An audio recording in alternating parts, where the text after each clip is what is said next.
AI করা ছবি নিয়ে সরব হয়েছেন প্রাক্তন টিএমসিপি নেত্রী রাজন্না হালদার। আক্রমণ করেছেন বরানগরের তৃণমূল বিধায়ক। যখন ইউনিটের দায়িত্বে ছিলেন সেই সময় কেন বলেননি, প্রশ্ন করেছেন সায়ন্তিকা বন্দ্যোপাধ্যায়।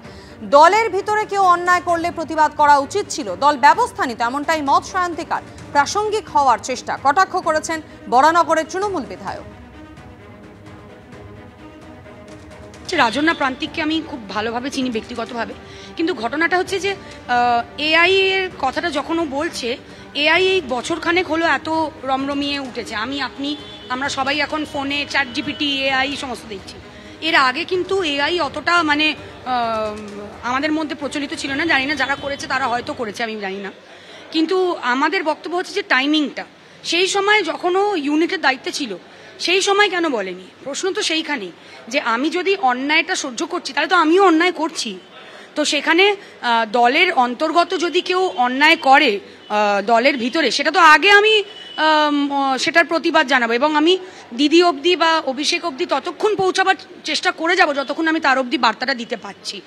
যদি কারোর মাধ্যমেও আমাকে পৌঁছাতে হয় আমি ততক্ষণ চেষ্টা করে যাব যতক্ষণ আমি তাদের অবধি পৌঁছাতে পারছি। তো সেইগুলো সব না করে এখন একটা প্রাসঙ্গিক হওয়ার একটা কি বলবো লক্ষ্যে, এখন নিউজ চ্যানেলে ভেসে থাকার লক্ষ্যে এখন এটাকে অত বড় করে তুলে ধরা, তারপরে আবার আজকে প্রথমে তো সে বলল যে আমি প্রশাসনের কাছে, আমি দলের কাছে গেছি। দল যদি বলে প্রশাসনের কাছে করতে তাহলে আমরা যাব। তো এতই যদি মানে দলের অনুগত, তাহলে আগে কেন দলকে জানায়নি? ঠিকভাবে নিশ্চয়ই জানানো হয়নি দলকে, নাহলে দল তো সবার এই ধরনের কোনো কমপ্লেন এলে দল সঙ্গে সঙ্গে অ্যাকশন নিচ্ছে। তো টাইমিংটা নিয়ে আমাদের সবারই মনে প্রশ্ন যাচ্ছে। রাজনীতির মান এই ভাষায় নেমে এসেছে। রাজনীতিতে শিক্ষাগত যোগ্যতাকে প্রাধান্য দেওয়া উচিত, পাল্টা আক্রমণ প্রাক্তন টিএমসিপি নেত্রী রাজন্না হালদারের। সায়ন্তিকাদির সঙ্গে আমার ভীষণভাবে সম্পর্ক ছিল, এখনো আছে আমি মনে করি। তো সায়ন্তিকাদির থেকে আমি এইরকম ভাষা এক্সপেক্ট করি না, যদিও এখন হচ্ছে সেটা আলাদা বিষয়, মানে দুর্ভাগ্যের বিষয় যে আমাদের রাজনীতির মান এই ভাষায় এসে নেমেছে। আমার মনে হয় রাজনীতিতে না আরো শিক্ষাগত যোগ্যতাকে না আরো প্রায়োরিটি দেওয়া উচিত, তাহলে হয়তো এই ভাষাগুলো আসবে না।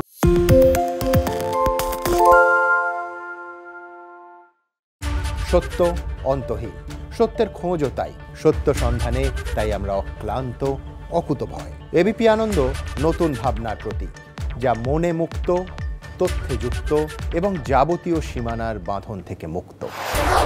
সীমা না শব্দটির মধ্যে লুকিয়ে আছে মানা শব্দটি, যেন চোখ রাঙানি এক অদৃশ্য ব্যানাজার, যা আটকে রাখে আমাদের এক ছোট্ট গণ্ডির মধ্যে।